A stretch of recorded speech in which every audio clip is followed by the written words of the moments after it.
All right, welcome to the School of Logistics, where logistics, technology, and geopolitics collide. Today, we're diving into high-stakes maritime disaster that unfolded in the North Sea. An event that is raising questions about safety, environmental impact, and global supply chain security. On the morning of Monday, March the 10th, the cargo ship So Long collided with the US military-chartered tanker Stena Immaculate, just 10 miles off England's northeast coast. The tanker was anchored, loaded with jet fuel and marine diesel for the US Defense Logistics Agency. The So Long vessel was critically carrying 15 containers of sodium cyanide, a substance so toxic that exposure to air or water can turn into a deadly hydrogen cyanide gas. The aftermath was immediate and catastrophic. Fires erupted, explosions rocked both vessels.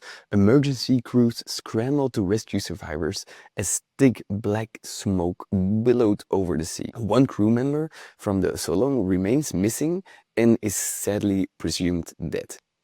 Environmentalists warn that the fuel spill has endangered a crucial marine ecosystem, home to harbor porpoises and other wildlife. Authorities are working to contain the damage. Meanwhile, investigation is taking a sharp turn. Officials are questioning how a collision of this magnitude could have happened in an age of advanced tracking and navigation systems. Was the human error, equipment failure, something more? Today, we break it all down. What led to this disaster? What does it mean for global shipping security? And what ripple effect will it have on trade, the environment, and military logistics? Buckle up, it's gonna be a wavy one.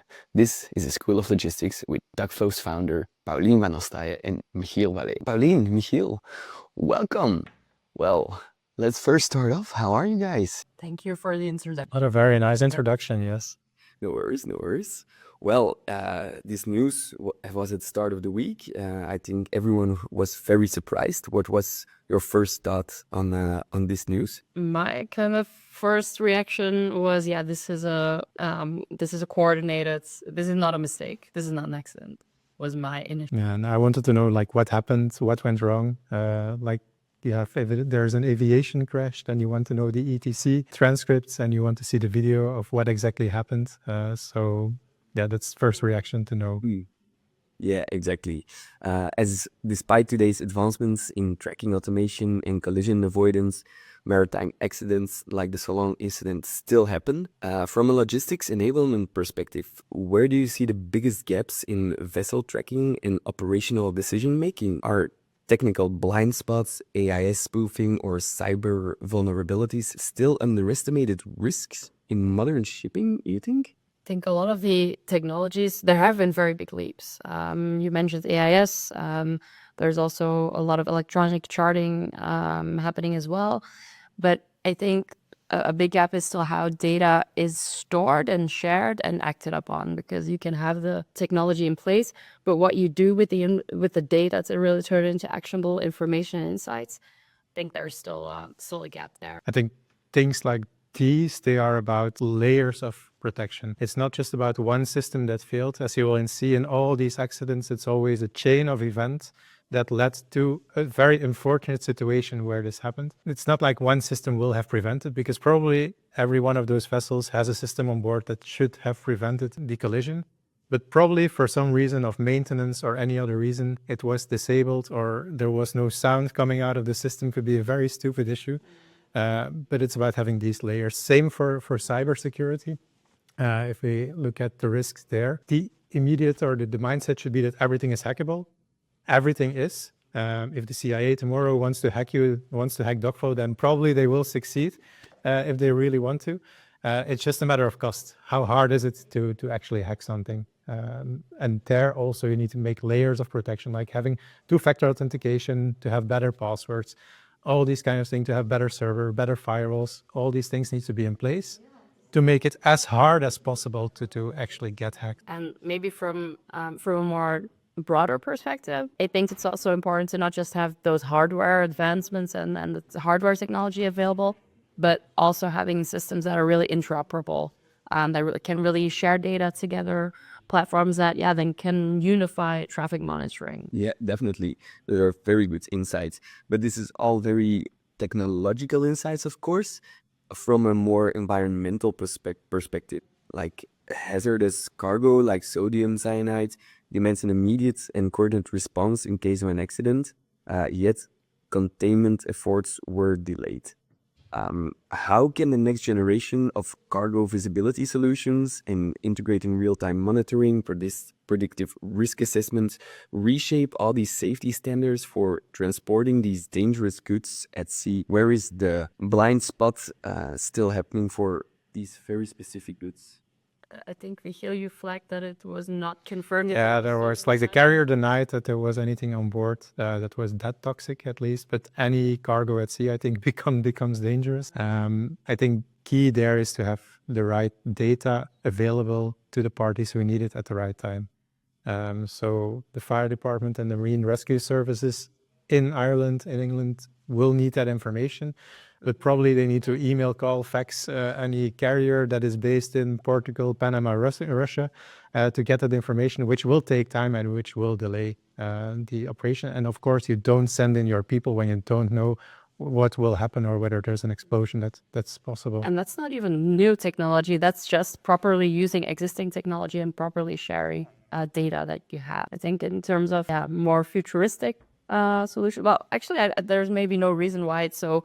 We know, because we're in logistics, we know that this sounds futuristic, but actually this is technology that often already exists and is adopted in other industries. But yeah, for example, many of our customers use real-time visibility data, real-time trackers to keep track of temperature, but this could also be used in transportation of more hazardous cargo or even bulk carriers, where it's possible already today to monitor temperature, pressure, any readings or breaches in whatever systems are running on board, and that can then feed into a predictive tool. Yes, definitely. One of the main challenges in maritime logistics is still that it's very slow and fragmented emergency responses to accidents. How do you see AI-powered analytics and IoT-driven sensors networks improving response time? Could real-time data sharing between vessels, ports, and regulatory bodies create a more proactive crisis management system, maybe in the future? I think maybe some of the information that is available about these two ships are relatively risky, carry quite risky cargo. I think it should be possible to identify more high-risk zones and then maybe proactively already have emergency response kind of coordinated in a specific area, for example, where you know that there will be some dangerous shipments passing by. I think the question answers itself, of course. Yes, more data sharing will lead to better response times, will lead to better responses in general. So yeah, that will be another layer of protection, and that's why we need to know now what exactly happened, which system or which step in the process failed, and try to find a mitigation for that. Because like in aviation, it's something that they introduced like 10 years ago, I think, which is called the just culture, which is their name of defining a culture where they don't blame people for doing something wrong, but they always go one step further or a few steps further even to see like, why was this happening? If you look at these accidents, they always tend to look as like a human error. But if you look further, then it's a process or an education that failed earlier on in the process. And that's a great insight. Yeah, exactly. Because now, of course, the captain of the So Long has been arrested, as we think it might be a human error. But where is the real gap from this happening? So looking beyond individual accountability, how do structural issues in maritime logistics, such as outdated regulatory frameworks, fragmented data sharing, and reliance on manual decision-making, contribute to preventable disasters? What role should technology play in bridging these systematic gaps between human errors and good technology? That's a tough one. It is. But yeah, I think as we've just discussed, there's human error, but actually the system and the stage should be set so that human error doesn't even factor into it. So that it's even with human error not possible to make these mistakes. Even if we have those learnings from this accident, which hopefully we will have some learnings from this accident, and we find some way process or technology to prevent this exact from happening again. It will need to be implemented globally. It will take time. These vessels have a lifespan of 20, 30, 40 years. So if you need to retrofit your vessel to prevent an accident that is 0.1% chance of happening, many carriers will not choose to do that. So they will wait for the new vessel, which will be in only 40 years. So that's a long time before it will be I implemented. think indeed to justify these kind of investments, it's not going to come naturally. They won't just do it. So maybe there are regulatory laws that need to be enforced as well. Absolutely. And globally then, because otherwise we have still ships sailing around our seas Absolutely. that do not comply. Yeah, for sure, globally. But as we know, sometimes in maritime logistics, data sharing isn't a topic they are very keen of because they want to keep some parts to themselves. Do you think they will want to have some sort of system in the future where everything is shared and something like this won't happen anymore? Or will they still keep some data back to prevent such kind of a system to come into place? Yeah, I think you highlighted correctly. The issue now is that there is technology, but everything is so fragmented and not shared that it's not platforms are not interoperable. And technology can really unify this through having integrated platforms and standardized data format. Absolutely. I think also there's a large difference between the data that's more commercially interesting, which also impacts the price. I think we had an example where I don't know whether it actually happened, but that there was a container of champagne, Laurent Perrier, but on the document it said just Perrier, the water. So that makes a huge difference in tariffs, of course, especially now. So of course, people would want to have the lower tariffs there, but operationally, you would want to know what's in there. For champagne water, it doesn't matter too much, but I can imagine other chemical compounds where you would declare differently for the tariffs, which will happen. We know what people do. But then operationally, we should be very sure that what's in there and it shouldn't affect each other. I think that could be a good step towards people sharing this information, which is still not completely honest, but at least it will not impact safety. And I think that should be like everyone agrees on that.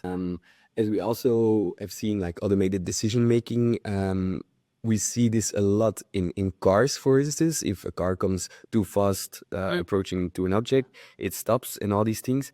Is that already something ships have in place, or is that something they are working on, these automated, controlling of ships? Are there technologies already working on this? No doubt there are already Absolutely, here in innovations and Antwerp, startups. and CFAR is doing that. Mainly for inland vessels now, but I guess it's also being experimented with on ocean vessels. The adoption is a lot lagging behind. Compared to cars, Yeah. it's maybe 50 years behind. Then question becomes, would you want still a human on board? Should it be autonomous or should it be distance controlled? Would you get on a vessel or a plane or a car if it doesn't have a driver? These are questions like, I'm not sure yet. Would I want to go biking somewhere if I knew that there's a lot of unmanned cars? I wouldn't know yet. I have to be more sure about the technology. And the same applies to vessels, I think. No, but I think like it's done now with a lot of cars that you have these automatic braking and anti-collision systems, and those assist the driver. So you still have the driver. I hate those systems. Yesterday, you turned it off in my car 2 days ago. But the system was right because it was actually... We were in the middle of the road, but it was safer to be just a little bit more on the left. That's true, yeah. And the steering wheel is just like... Yeah, it makes a lot of noise. Well, all these systems, sometimes they're handy, sometimes they're not. Maybe they could have avoided these collisions, but we'll never know as we don't know for sure what happens yet. I think we covered this subject very good. Pauline, Giel, anything interesting happened this week during research or anything else? Nothing at this point. We did, yeah, there was in the Belgian news was kind of a topic that there has no technology been adopted as quickly or embraced as quickly in the past years as AI has been embraced by, I think, people between 15 and 40 years old, something like that. And they interviewed a lot of, I think, a lot of students as well in the documentary. It kind of reminds me of I wouldn't say it reminds me of the introduction of the calculator because that implies I was already alive when that happened. But I think it's kind of a comparison, right? So, and you hear these students say like, oh, I use it for everything. I just will have my homework. I'll upload my homework and it'll make everything for me. Or when I write essays, I don't even write it myself anymore. I just have an AI do that. Which then, of course, creates the question like, we want, where do we want people to evolve? Do we want a generation that is still capable of writing things themselves and doing critical thinking? And like, aren't they losing a lot of skill that we're trying to teach them in school? That's kind of what the debate was about. Mm-hmm. Yeah, the critical thinking part is really the most important skill, I think, that we will still need from humans for the time being, cannot expect from an AI. Yeah. So I think also, and then similarly, there was this same kind of resistance when the calculator was introduced, where they also said like, oh, but what are people going to do then if everything's being calculated for us? Because it used to be people's job, right? My grandfather was a calculator. So he would just sit in. I thought he was a poet. Bank. Oh no, that's my great grandfather. But my grandfather, he worked at a bank, and they would just on a spreadsheet, but on a paper, calculate things, the mortgages and whatever all day long. And of course, when the calculator then was introduced, those kind of jobs went away. And the thing is, math didn't go away. Math just got a lot more difficult and a lot more complex. But I don't see yet where we're going with how AI is difficult is upping the bar or raising the level yet. I'm sure it's going to happen, but I don't really see the picture yet. Perfect. Thank you very much for your insights of this week. And I hope I will see you next week again. So Michiel, Pauline, thank you for being here. And until next time. Thank you, Michiel. Thank you.